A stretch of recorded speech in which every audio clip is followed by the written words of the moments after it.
Fabio Quartararo, juara dunia MotoGP 2021, mulai jadi sorotan karena masa depannya di Yamaha makin tidak jelas. Sejak 2022, performa Yamaha terus menurun dan Quartararo belum lagi meraih kemenangan.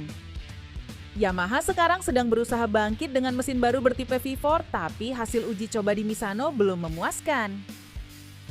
Quartararo bahkan bilang, motor baru itu masih punya masalah lama yang belum hilang.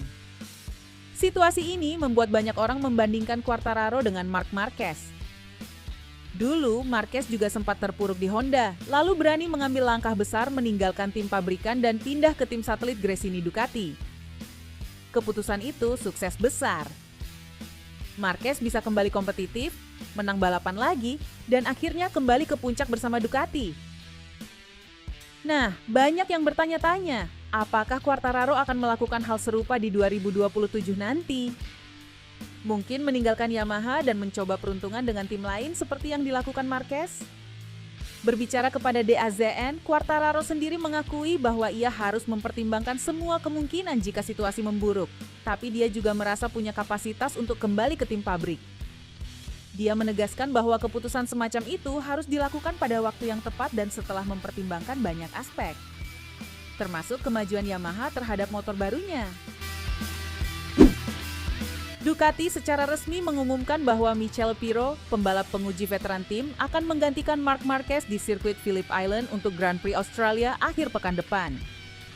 Seperti diketahui, Marquez akan absen dari 2 seri mendatang, yakni Grand Prix Australia dan Grand Prix Malaysia, dan kini posisi Marc di Ducati Lenovo Team untuk sesi di Australia telah dipastikan diisi oleh Pirro. Pirro yang selama ini dikenal sebagai sosok test rider dari Ducati akan memulai rekor baru dalam karirnya. Memulai start ke-70 di ajang MotoGP saat berlaga di Australia nanti. Meski sudah ada kepastian untuk seri Phillip Island, belum diputuskan siapa yang akan menggantikan Marquez pada seri selanjutnya di Sepang. Apakah Pirro akan bertahan atau muncul nama lain? Ducati masih menyimpan rencana itu sebagai opsi. Seiring musim MotoGP 2025 memasuki tahap akhir, Pedro Acosta buka-bukaan soal kekuatan antar tim motor pabrikan dan tantangan yang masih membayangi KTM. Menurutnya, Ducati dan Aprilia kini berada di level di mana stabilitas performanya sulit dikejar. Motor super stabil, sedangkan KTM masih bergelut dengan inkonsistensi.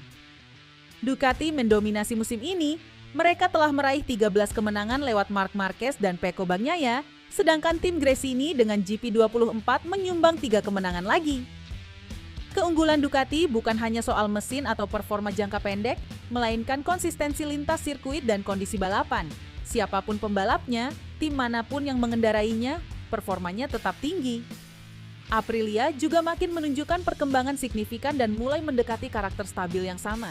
Di sisi lain, KTM masih up and down, naik turun, dan sulit diprediksi sejauh mana performa mereka di setiap sirkuit. Acosta menjelaskan bahwa Ducati selalu berada selangkah di depan, kemampuan mereka dalam menjaga performa di semua kondisi membuat mereka unggul. Meski demikian, KTM telah menunjukkan kemajuan mulai setelah jeda musim panas. Acosta optimistis masih ada ruang untuk perbaikan hingga akhir musim. KTM saat ini masih tertinggal dalam perburuan kemenangan. Tim ini belum merebut kemenangan sejak 2022. Tapi mereka cukup kompetitif di paruh kedua musim, beberapa kali naik podium, termasuk podium kedua untuk Acosta di Mandalika. Dalam perolehan poin pabrikan, KTM sekarang hanya terpaut 28 poin dari Aprilia, dan posisi kedua masih menjadi target penting. Johann Zarco berpengalaman dan kritis terhadap performa rekan setimnya, angkat suara tentang musim debut Sompia Chantra di MotoGP. Setelah 1 musim bersama dalam tim LCR Honda, Zarco menyimpulkan bahwa Chantra belum siap menghadapi tantangan di kelas tertinggi balap motor. Sebagai pendatang baru di MotoGP pada usia 26 tahun, Chantra gagal mengesankan. Setelah 13 Grand Prix, beberapa bahkan harus dilewatkan karena cedera, ia hanya mengumpulkan 6 poin. Hasil terbaiknya hanyalah posisi ke-13 di Mandalika, yang bahkan terjadi dalam kondisi persaingan yang sangat longgar. Di garis finish, hanya 1 pembalap yang berada di belakangnya dan jaraknya terhadap pemenang mencapai 48 detik. Zarco menggarisbawahi poin penting, kecepatan konsisten dan kemampuan tampil di seluruh musim adalah kunci untuk sukses di MotoGP dan itu belum diperlihatkan Chantra. Dia mengakui sudah mencoba membantu Chandra di sesi latihan awal musim, namun jurang kemampuan antara mereka cepat terlihat. Kini, setelah Chandra di akhir musim pindah ke WSBK, LCR Honda akan memilih pembalap lain untuk musim depan. Nama Diogo Moreira disebut sebagai kandidat kuat yang dinilai punya bakat dan adaptabilitas untuk naik ke MotoGP. Zarco menyatakan keyakinannya bahwa Moreira bisa memberikan umpan balik teknis yang berharga untuk tim dalam jangka panjang.